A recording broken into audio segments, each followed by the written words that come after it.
On this feast of the Holy Family of Jesus, Mary, and Joseph, the first reading from 1 Samuel presents us with the deep faith and sacrifice of Anna.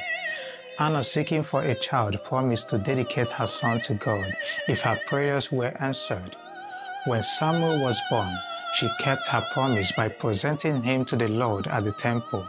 Her act of love and trust in God reflects the Holy Family's journey, where Mary and Joseph offered Jesus back to God's service. This teaches us the essence of family, which is to nurture, to love sacrificially, and to entrust our loved ones to God's care, just as Anna did with Samuel. Every Christian family has this mission of entrusting the child to God, because the moral and spiritual foundation of every child must be laid either by the parents or by society. And today's readings remind us of the need to have these foundations laid by the family according to the Christian faith. For if a Christian parent believes that the faith he or she has received is true and necessary for salvation, then it becomes a moral and spiritual duty and obligation to, in charity, lead the child to God.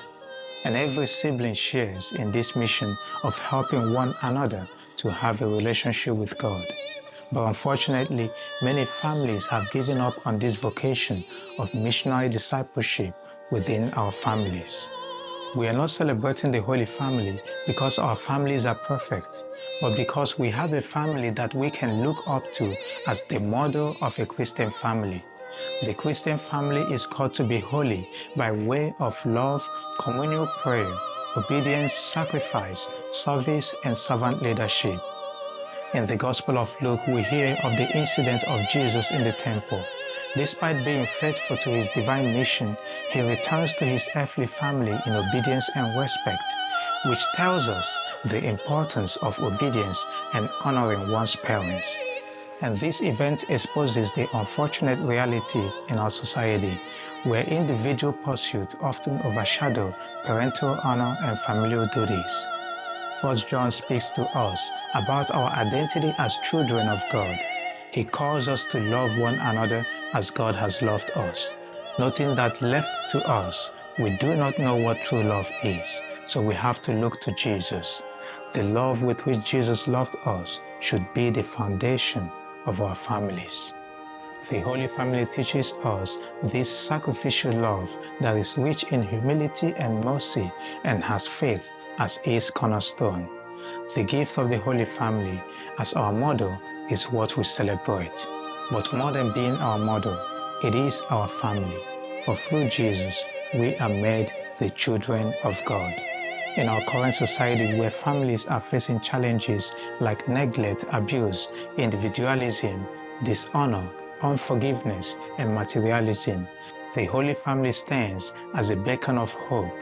Their example of patience, love, sacrifice, and obedience can guide us to rebuild the sanctity of family.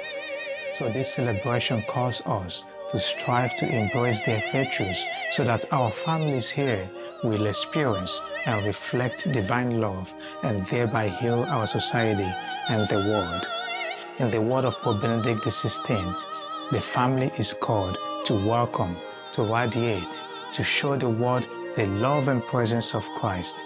And family isn't without the rock of total irrevocable love between a man and a woman that can serve as the foundation on which to build a society that will become a home for all mankind. Jesus, Mary, and Joseph grant unity, peace, and love to all families. Amen.